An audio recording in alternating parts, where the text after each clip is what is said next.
बैठक किया थे डिफेंस के लोगों के साथ, वर्तमान जो परिस्थिति है इसको लेके, तो क्या डिसीजन हुआ है, क्या बातचीत हुआ है इसके बारे में?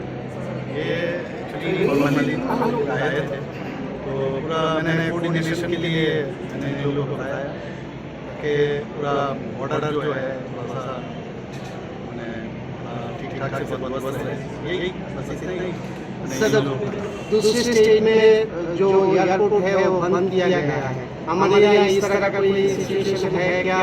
और दूसरे जो है सिक्योरिटी अलर्टमेंट किया गया है क्या इसके बारे में? नहीं, देखिए हर चीज़ के मामले में केंद्रीय सरकार माननीय प्रधानमंत्री के निर्देश के अनुसार हमारे डिफेंस मिनिस्टर से शुरू करके फिर हमारे एक्सटर्नल मिनिस्टर से शुरू करके सभी ने किस तरह क्या करना है, पूरा डू और डोंट, ये पूरा हम लोगों को निर्देश चाहिए, हम उसी हिसाब से काम चल रहा है।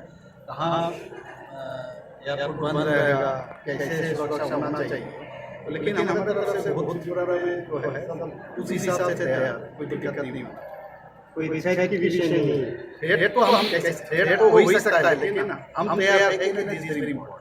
सर, कल मीटिंग में किस विषय में बात हुई?